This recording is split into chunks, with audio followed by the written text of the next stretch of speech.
बनारस दुनिया का सबसे प्राचीन बसा हुआ शहर बनारस, जहाँ सब कुछ आपकी मान्यताएं उलट पुलट हो जाती हैं, जहाँ ईश्वर भी लोगों की तरह बात करते हो, वहाँ चाय आपको ऐसी दिखेगी जहाँ सरकारें बना और बिगाड़ दी जाती हों। क्योंकि बनारस की ये चर्चाएं बहुत ज़्यादा आपने 2014 से इस दुकान पर अक्सर लोगों को बातें करते सुना।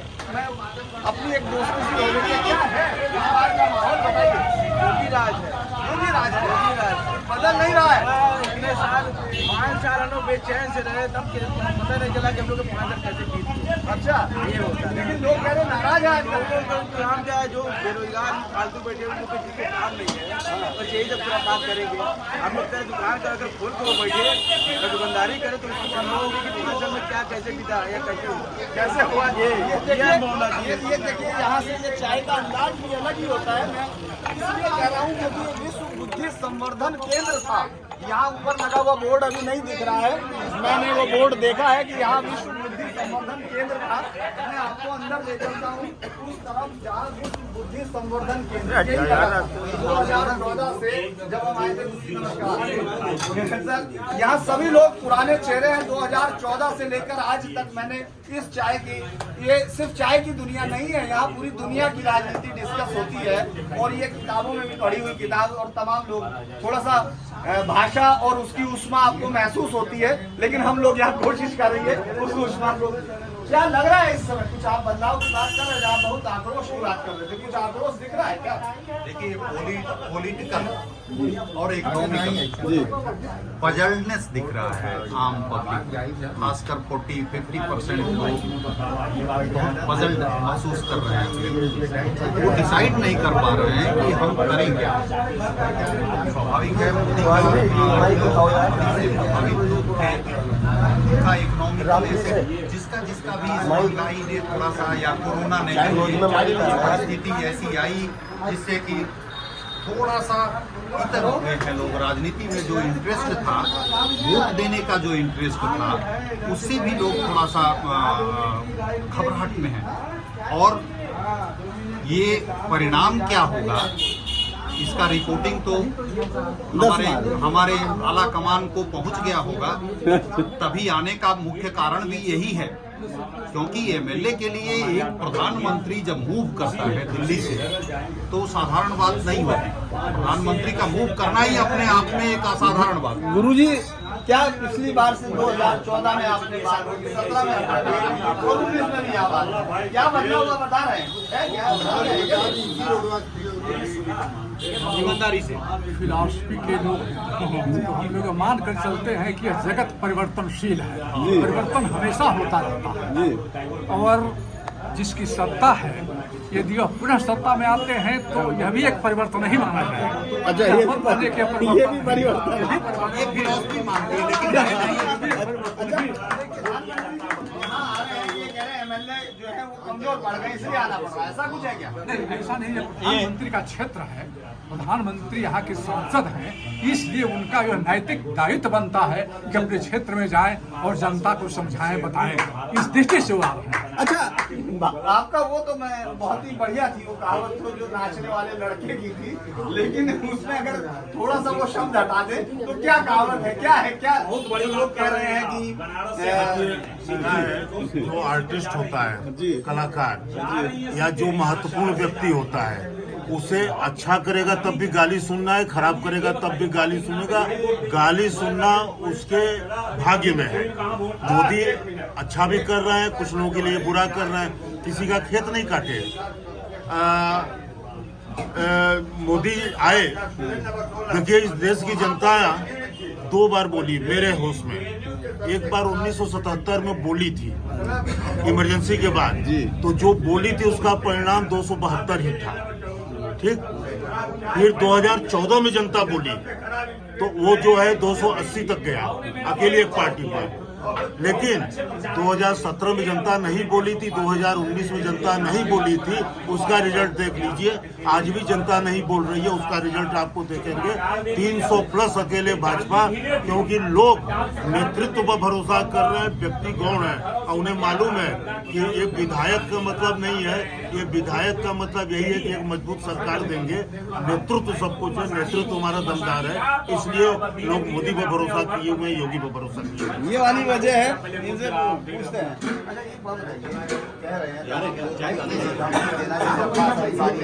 उन्होंने कहा अफसरों को यही रहने दो, इनको 6 महीने हम ठीक करेंगे तब जाने देंगे। उन्होंने अखिलेश भैया से कहा। क्या लग रहा है कि ये गुंडागर्दी वाली कहानी जैसे बीजेपी कहती है कि साहब ये लोग कानून व्यवस्था उस तरह का कुछ दिख रहा है क्या? डरेंगे लोग? ऐसा है कि 2 तरह की चीजें होती हैं, एक तो तात्कालिक आप देखते हैं, दूसरा दीर्घगामी होती है। लेकिन कोई चीज तात्कालिक 1-2 घटना घट जाए उससे प्रभाव नहीं पड़ता है, पर अगर स्ट्रक्चर का हिस्सा हो जाए तो खतरनाक होता है। पिछले दिनों भारतीय राजनीति के भीतर, उत्तर प्रदेश की राजनीति के भीतर हिंसा की, गुंडई की और संविधान विरोध की, जो मूल कॉन्स्टिट्यूशन है उसके विरोध की एक भाषा निर्मित की गई है, और वह भाषा धमकी की है, डर की है और पोलराइजेशन की वो भाषा है, और कुछ लोगों को खुश करने की है। उसी भाषा का सारा खेल हो रहा है। दिक्कत क्या है कि हमारे यहाँ जो पॉलिटिकल शिक्षा है और समझ है वह नीचे दबी हुई है, पपड़ियों के नीचे, और दूसरे घाव घोष थोड़े मवाद ऊपर हैं, इसलिए चीजें हल नहीं हो रही हैं और वो चीजें अपनी दिशा में जाएंगी। जब तक जनता इस तरह की भाषा से गुमराह होती रहेगी और अपने मौलिक अधिकारों को और जरूरतों को नहीं समझेगी, ये समस्या बनेगी। भाषा को आप गुमराह करने वाली है। सारी भाषाएं जो है, भाजपा की जितनी भाषा है और इस सरकार की जितनी भाषा है वो बिल्कुल हिंसा की भाषा है, ये गुंडे की भाषा है। जो ठोक देंगे उसे हम वोट देंगे, ये एफएम पे चल रहा है। ठोकना क्या होता है? 1 मिनट। ठोकना क्या होता है? कॉन्स्टिट्यूशन के भीतर किसी को भी आप किसी भी तरह की हिंसा के प्रति उकसाते हैं या बोलते हैं तो यह आपराधिक माना जाता है, और सरकार का विज्ञापन चल रहा है, पार्टी का विज्ञापन चल रहा है, ठोक देंगे। ये ठोकना ऐसे भी समय, ये बुद्ध की धरती है, ये जैन की धरती है, ये कबीर की धरती है, ये गांधी की धरती है। गांधी का चश्मा हर शौचालय पे लगा करके ठोक और वोट की बात कर रहे हैं, चोट और वोट की बात कर रहे हैं। क्या कह रहे हैं? केदारखंड जो है शंकर जी की धरती है, प्रोफेसर साहब को मालूम नहीं है। केदारखंड में भाग्यवान जो होता है वही बढ़ता है। मैं आज सवेरे पूछा लोगों से कि गुलाब का फूल की पंखुड़ियाँ कहाँ चली गई।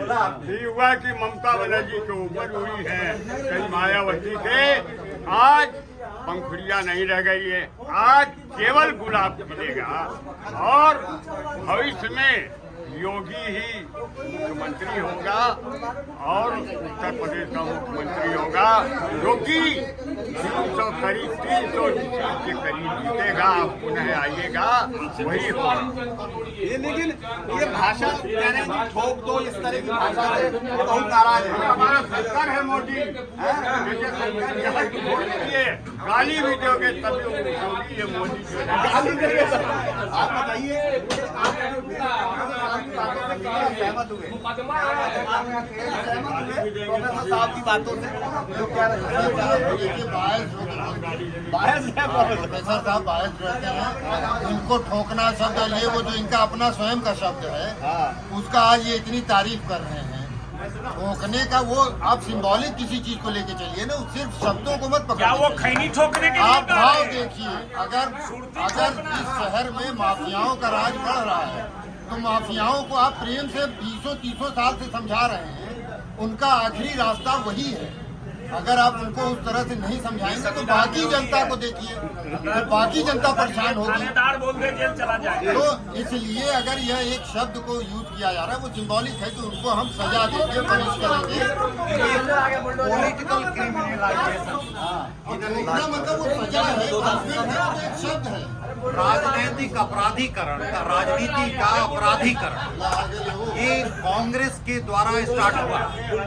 बूथ कैप्चरिंग से लेके और अब तक जितनी भी पार्टियां हैं, सन 2014 में जब वोट लिए थे प्रधानमंत्री ने, तो एक अध्यादेश आया था कि जितने क्रिमिनल बैकग्राउंड के लोग हैं वो इलेक्शन नहीं लड़ेंगे, लेकिन वो अध्यादेश तक ही सीमित होकर रह गया। बाद में बीजेपी ने भी अन्य दलों से वैसे ही पॉलिटिकल क्रिमिनलों को लिया और आज के डेट में हर दल लगभग एक संख्या में आप सभी मैं क्रिमिनलों बहुत देर को से यहाँ हूँ आपके साथ। बोलिए। आपको समझ नहीं पा रहा हूँ आप किसको वोट कर हमको रहे क्यों हैं? समझेंगे? हम वोट हम एक न्यूट्रल आदमी हैं, हम एक शिव भक्त हैं, हम तो सत्य के शिव भक्त है, वो शिव भक्त है, काशी की आप बताइए, आप बहुत पुराने दोस्त हैं उनके इतने साल, ये बताएंगे। हम लोग के गुरुदेव टाइप लोग हैं, हमको बहुत जानकार है। इसके समझने की क्या बात भय बिनु होए न प्रीत। डराते हैं लोग राजदंड का भय होना चाहिए। मैं आपको एक छोटा सा उदाहरण दे रहा हूँ। अभी जो मोटर व्हीकल नया आया था, इसमें हेलमेट लगाना आवश्यक हो गया था। हुआ तो चौराहों पर गाड़ियों की चालान हो जाएगी, आपका 500 रुपया चालान कट जाएगा। उस 500 रुपए के भय ने हमें हेलमेट पहनने पर मजबूर कर दिया।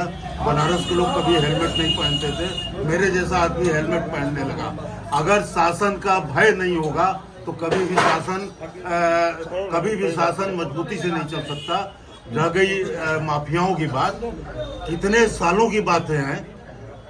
शरीर पर जमा हुआ मैले अगर आप एक साथ उचाड़ देंगे तो पूरा शरीर नंगा हो जाएगा। धीरे धीरे सफाई चल रही है। योगी जी उसका प्रयास कर रहे हैं। हो सकता है अगले 5 साल में ये प्रदेश पूरी तरह भयमुक्त हो जाए। ठोक दो क्या हुआ? आप नाराज है? ठोक दो सबसे क्या? नहीं ठोक दो सब। योगी ने जो कहा था वो माफिया को ठोकने, माफिया जनता को ठोक रहा है, जो सैकड़ों लोगों को ठोक रहा है, जमीन हड़प रहा है, किसी की हत्या करा दे रहा, ऐसे लोगों को तो ठोक ही देना चाहिए। क्या लग रहा है? आप क्या कह रहे हैं? आप बहुत कर्मयोगियों का अड्डा है हिंदुस्तान में बनारस, और बनारस में पप्पू चाय की दुकान पर कर्मयोगियों का अड्डा है। यहाँ कर्मयोगी राजा हरिश्चंद्र से लेके भारतेंदु हरिश्चंद्र, सुभाष चंद्र बोस और चंद्रशेखर आजाद सब ही कर्मयोगी है।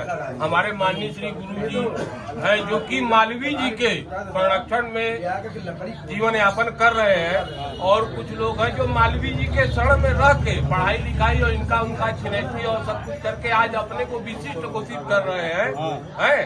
कर्मयोगियों, बनारस के कर्मयोगियों का रणभेरी जेल बनारस की है।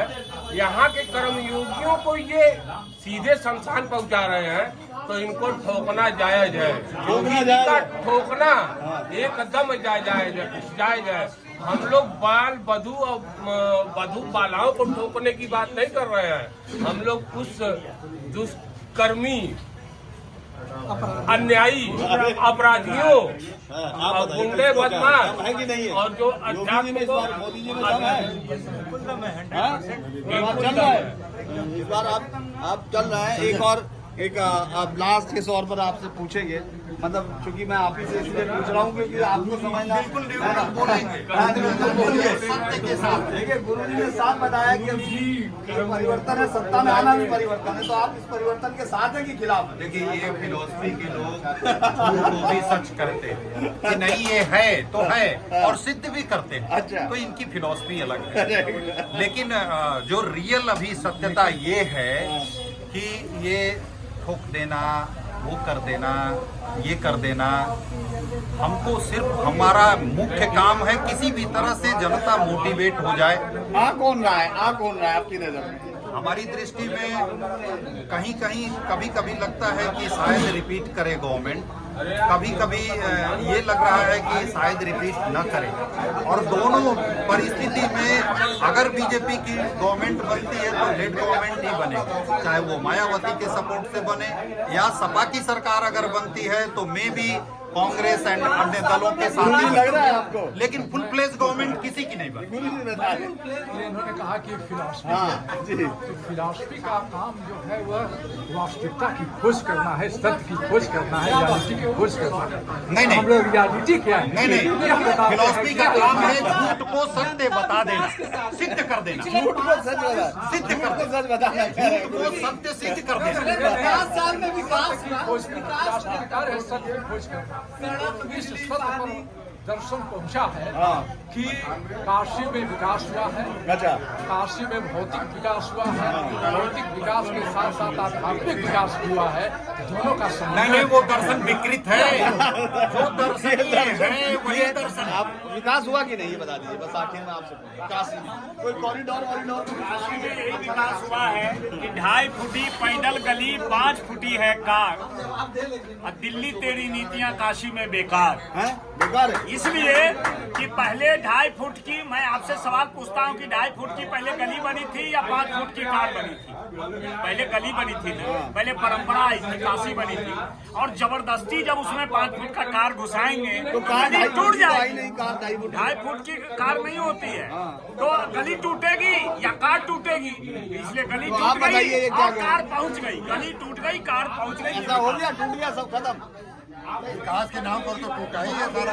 अच्छा, तो लेकिन वो काम ठीक था या खराब? नहीं, वो काम बहुत बढ़िया, बहुत बढ़िया, पब्लिक के लिए बहुत अच्छी। देखिए, एक छोटी सी जगह, लेकिन ये जगह आपको सिर्फ देखने में छोटी है, यहाँ की बहस छोटी नहीं है। ये पूरे देश में और पूरी दुनिया में इस दुकान से निकलती है और काशी के मिजाज को बताती है। यहाँ से हम फिर चलेंगे, यहाँ फिर मुलाकात करेंगे इन सब लोगों से, क्योंकि काशी का मिजाज यहाँ आपको मिलेगा, हंसते खेलते और बहुत तीखी टिप्पणियों के साथ, बिना किसी का लिहाज किए। नमस्कार।